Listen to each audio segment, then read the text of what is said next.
Hello, folks. Uh, well, I'm still miserable. I'm not exactly sure why, but like I said, I spent 9 days at 12.5 milligrams, which wasn't enough, and then dropped it down to 10 for 2.5 days, and then got real miserable, and I can't seem to shake it. Um, I even had a couple of days in there where instead of 12.5, I took an extra 5 milligrams just because of the level of misery was like too much for me to handle. And psychologically, it's been rough. Um, the heart thing seems to be moderating a little bit. Like 3 out of the first 4 days since I dropped to 10, I had some kind of heart deal going on. I walked yesterday for half an hour. I didn't lift the weights, but mostly it's like a psychological effect of being miserable. I'm kind of waiting on a phone call because I scheduled like a dental thing for next week. So, I got to schedule transportation. I just flat out canceled my housing appointment. I spoke to the guy, and I explained the situation. And he's like, well, when you feel up to it, um, just we can just reschedule. That wasn't a big deal. Um, but yeah, I don't want to eat. My stomach's all cramped up all the time, and all my CRPS symptoms are off the charts. Um, I I'm just miserable. I mean, I'm hoping that I can work through it and by next week make that dental appointment. But I don't know. You know, I wish I could go back in time and not be stupid and push too hard if that's what's causing this. But yeah, this is a different level of misery than I'm used to. Um, um, I also had this thing where like I kind of knew my brother was depressed, and I kept calling him, and then I called him and left a message, and he didn't get back to me, And I talked to him last night, and I was like, "Look, man, I need support sometimes too." And I knew he was gonna call eventually, but you ever, I don't know if you got these kind of superstitions or whatever, but like I sent him a letter, and you know, put a little picture in there, and uh, wrote down that I missed my brother, and you know, it's he's getting hit with a whole bunch of bills this month, so I got a little extra money. It's only $20, but I put like a 20 in there, and I was like, man, go buy yourself some bread and butter with this, just as a reaching out type of gesture, which made me feel better. But then I like dozed off, and then I woke up and I was like in hell feeling wise, and I hear the phone ring, and I was like, yeah, it figures you'd call. And I did tell, I said, well, I guess I got my feelings out, but I don't know what kind of impression that made. But I was like, yeah, I need support sometimes too. You know, it's like he had like these reasons for not calling me back or whatever, but it's like, doesn't have to be a long conversation. You know, we don't have to have an hour conversation, or we don't have to talk about feelings or anything bothersome or whatever. Just pick up the phone. I sometimes that's hard to do when you're suffering from depression and stuff, but I managed to do it on like when I called my cousin in Florida. I hadn't been talking to him since I've been tapering, just because of the irritability level. Though he doesn't irritate me, so that doesn't make any sense. So people in glass houses, but yeah, so that happened last night, and then yeah, I wake up miserable and don't want to eat, and these shit in the box people keep bothering me, and I just like that's a much more involved process. If anybody ever has to do that, it's an unpleasant topic for me to talk about, but it's like yeah, it's more involved than you'd think as far as sending in a sample. Still beats the hell out of a colonoscopy or whatever, but I'm like, why am I bothering myself about that anyways? It's like yeah, but I keep getting I think I had the box in my house for like a month at least, but I keep getting bothered through the mail by these people. I don't know when my doctor's appointment's coming up. I should check that out. But I'm like, why am I getting bothered about that? You know, I mean, you know, I just want to get back to where I was before because I was felt like I was doing pretty good. I mean, I wasn't feeling didn't feel all that great, but I was lifting weights and I was walking around and now I yeah now I woke up like I said I woke up that heart dragon thing and had those heart episodes like I don't know about 5 of them and three in 4 days because it was like 3 out of 4 days I was having problems and you know that messes with your mind because then you don't want to exercise and get your heart rate up because you're thinking like oh um, but yeah I appreciate um, I'll just say the initials BB. I appreciate people you know checking in and seeing how I'm doing. But yeah, I learned my lesson, man. It's like you gotta pace yourself with this type of thing. It's not like other things where it's not like quitting other things apparently. And yeah, I don't know what's going on with me, but psychologically, it's devastating since I was doing better before. And I did have like a few hours in there since you know my troubles started like on the 6th is when I dropped my dose down. So you know that's when I dropped my dose. The real trouble started like on the 7th. But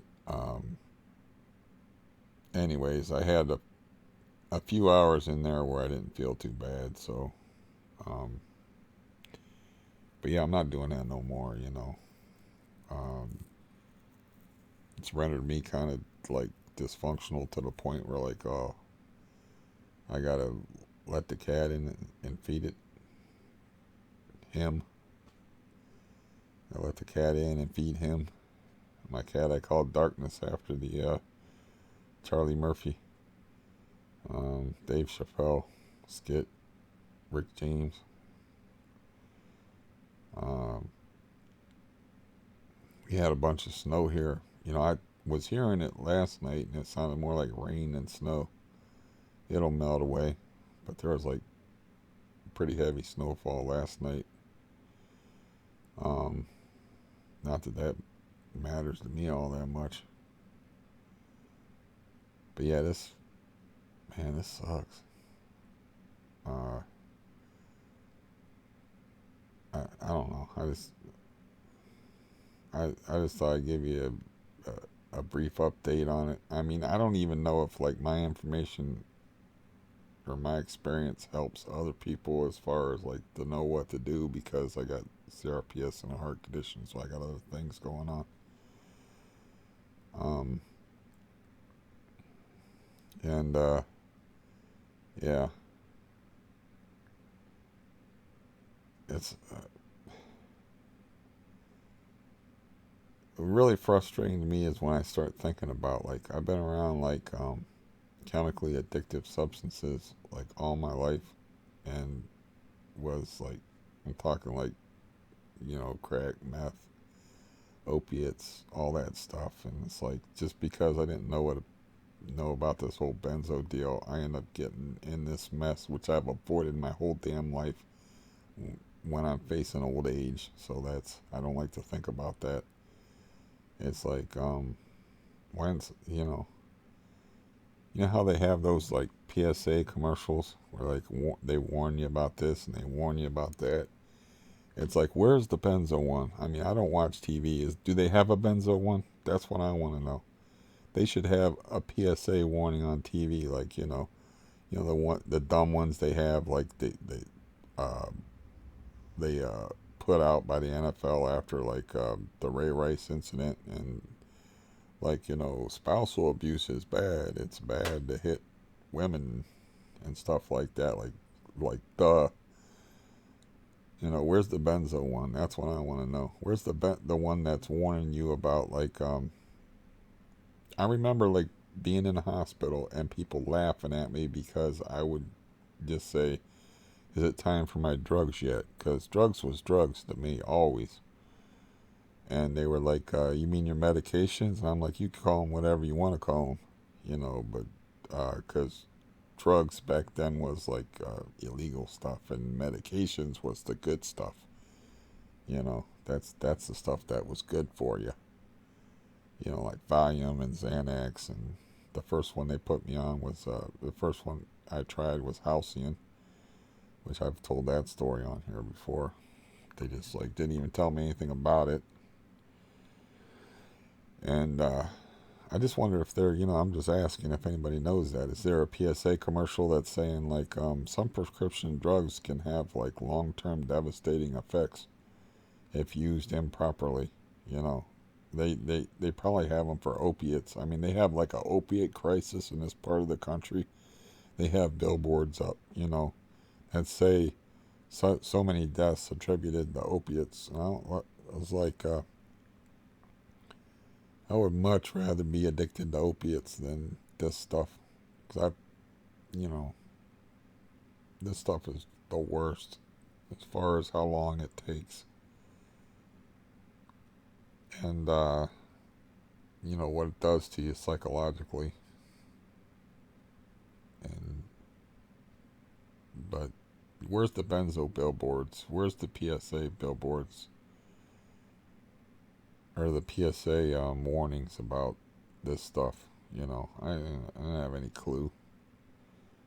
Like, sure, I shouldn't have been taking stuff just like without researching it, but we all get in those states at various times in our life where we're weak and we're like, you know, in like a don't give a fuck kind of hard time in our life type of mode. That didn't mean I went out there with a crack pipe, you know. I was just taking some little yellow pill that I didn't know anything about, you know. Um, Maybe that'll change in the future. I don't know. Or maybe the pharmaceutical companies and medical establishment has too much pull. And there is a whole market out there which I've explored. I was forced to explore of illegal prescription drug trade going on, and I've bought Xanax illegally, and I've bought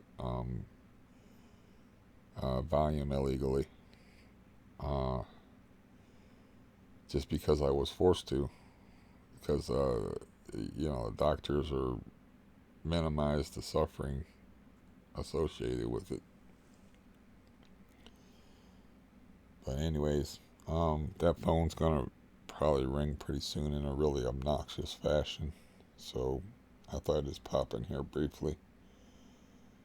And what what are my goals for today? I don't know. Um, Make that phone call, which I already did. Um, Exercise. Again, no naps. I took an accidental nap yesterday, and that's when my brother called me, and that's why I told that story about like, it's like, dude, return my call. I might need help. I might be in a bad way. It's like people just don't get it, because there's no PSA announcements and there's no billboards.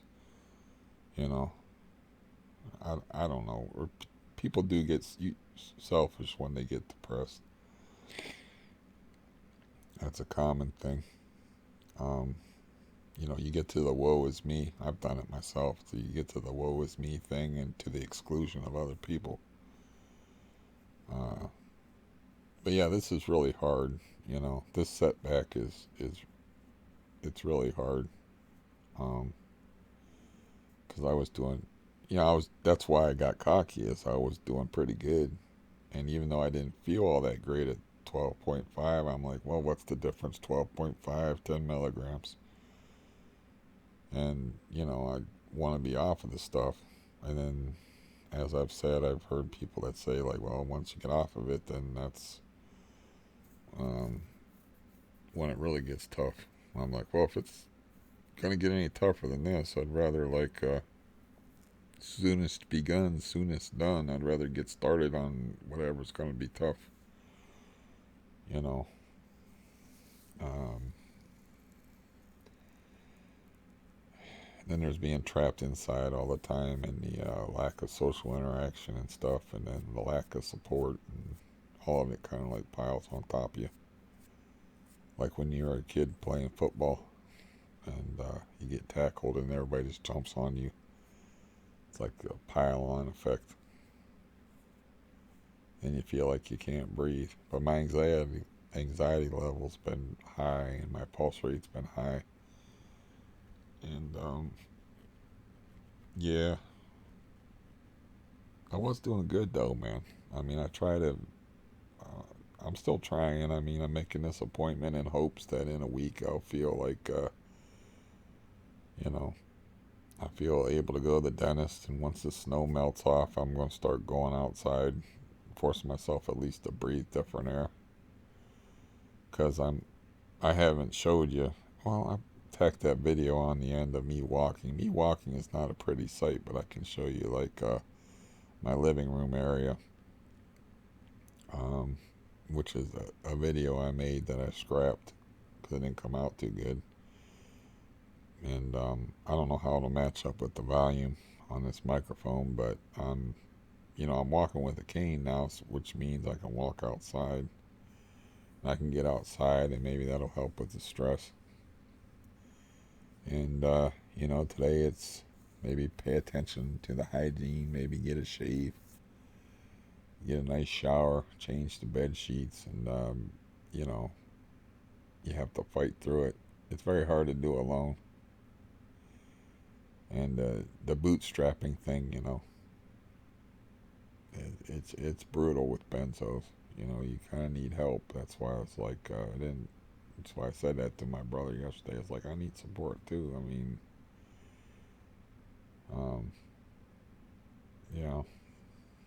Anyways, here's that video of me, uh, very brief of like how I rearranged the living room and how I was walking around, and me walking with a cane now instead of a walker. You have to remember I got my two toes broken on November 8th, so I stayed off my foot for a while because of the pain. Then I walked through the pain and stuff like that, but my legs got weak because of the CRPS. So I was walking with the cane before, but then I ain't risking falling. So now what I do is I walk with the cane until it feels like I feel unsteady, and then I walk with the walker. So I walk with the cane for about 20 minutes, and I walk with the walker about 10. So 20 minutes with the cane means I can go outside and walk with the cane if I have non-slip surfaces, and get outside, and maybe that'll help with the stir craziness, and maybe the extra sensory input will dull all the nasty sensory output I'm getting from my nervous system, which is just horrible. And so I thought I'd tell you how I was doing.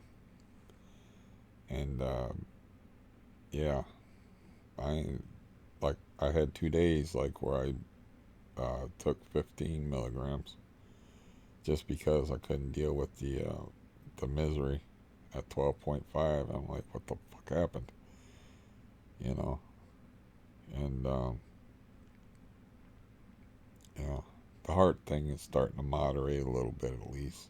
I'm noticing like I still have the anxiety from it because it fucks with your head when your heart fucks up, but it's starting to moderate as far as me. I didn't notice any arrhythmia yesterday or the day before, so you know. But anyways, here's me walking around. I'm sure it'll be riveting, exciting viewing, but yeah, I'll check in a couple more days. I just had some time to kill while I was waiting for these people to call me back. So, you know, people that are following my story and stuff, I let you know that, yeah, I still feel like I'm stuck in quicksand.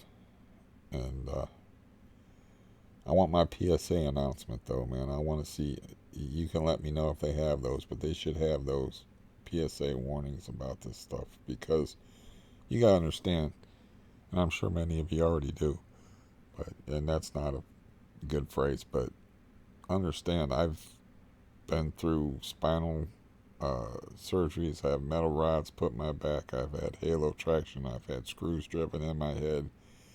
I know about pain and suffering.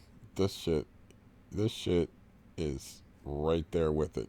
It's right there with major spinal surgery, learning how to walk, all that stuff. I mean, it's right there with it. And yeah, they should.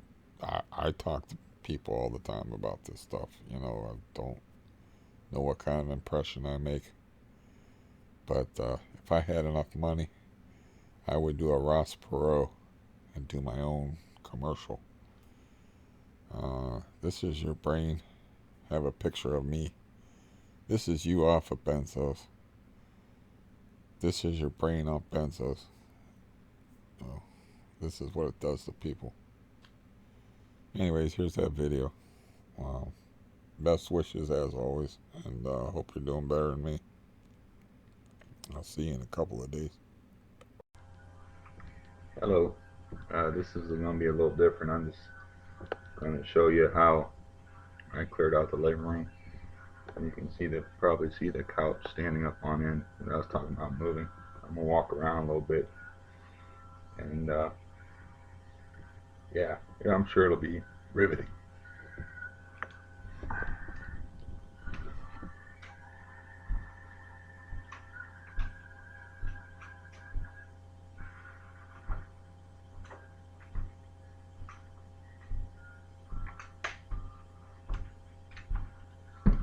I'm back here now.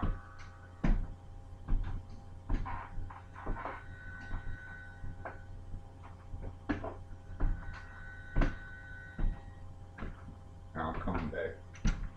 That's the hallway area that I made. This is like the circular loop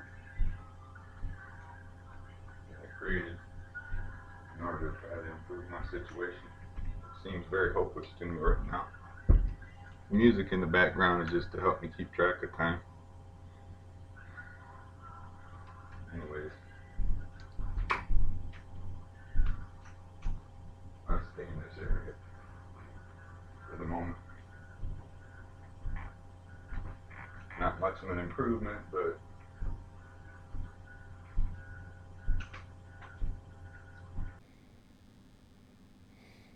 Man, those ostrich legs freak me out. You know, the way my legs are like bent forward.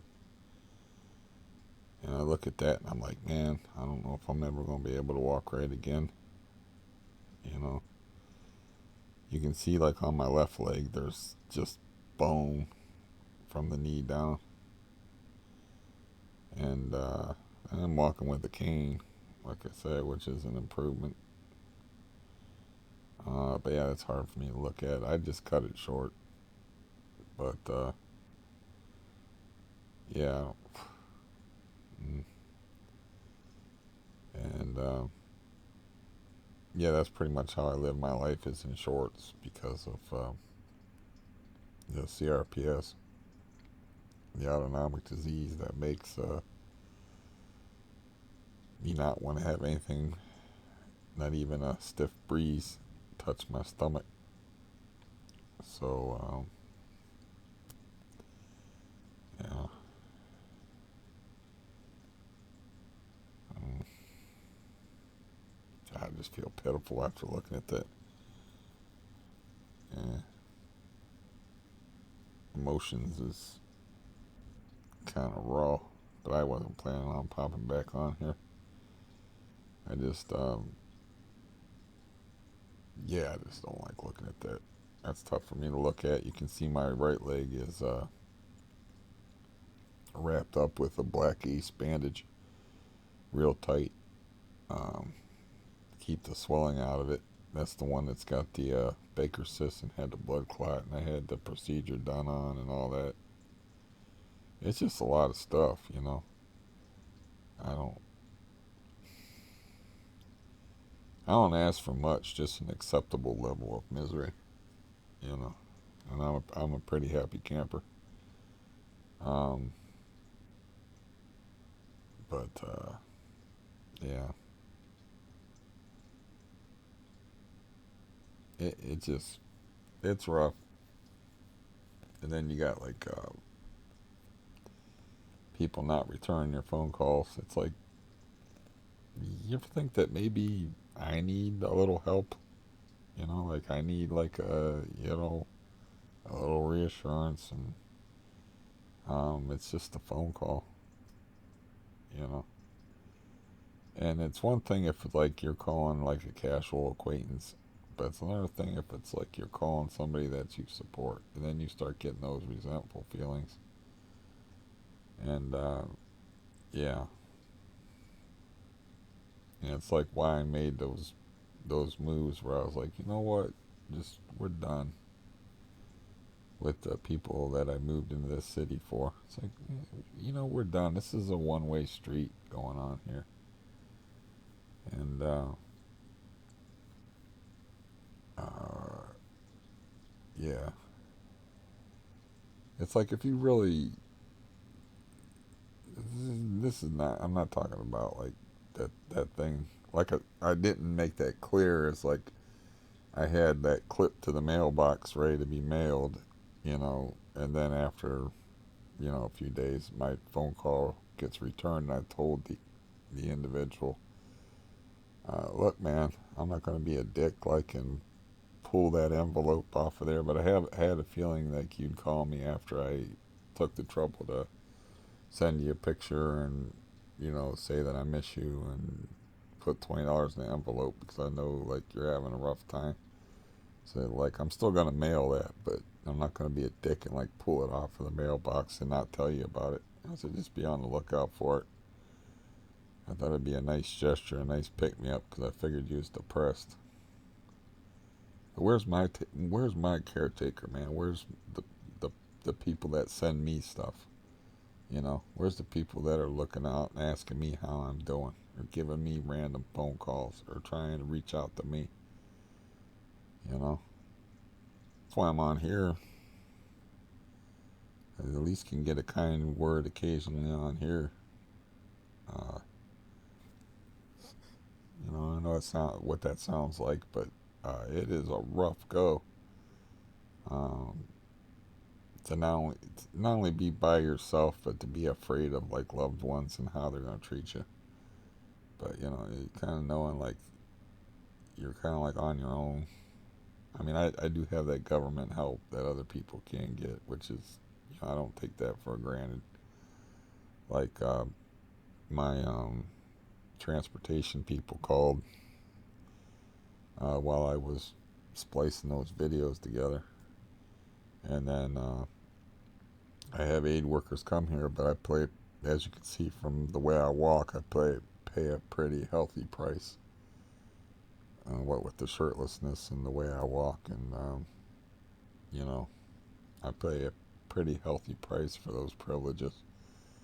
So, um, yeah, I think I'd rather um, feel like I did physically 15 years ago and not have those helping hands out there. But anyways, this is long enough. And as always, thank you for listening. I thought I'd pop back in here and make it clear that the couple of things that I miss, I always miss stuff. You know, like I said, I had the $20 an envelope on a clip on the mailbox, and as soon as I made that gesture, it's almost like I'm superstitious. So I'm like, now he's gonna call. You know, now he's gonna call. And like, now he called, and then the old ostrich leg thing, man. That's really that. I don't know if that's hard for you to look at, but especially carrying the larger. I weigh like 175, so those little frail legs have to carry not a massive upper body, but have to carry some upper body weight. And yeah, I was on the catwalk, when I do my sexy little walk upon the catwalk. Oh man, I am a twisted dude. Twisted in more ways than one. Poor legs. Goodbye.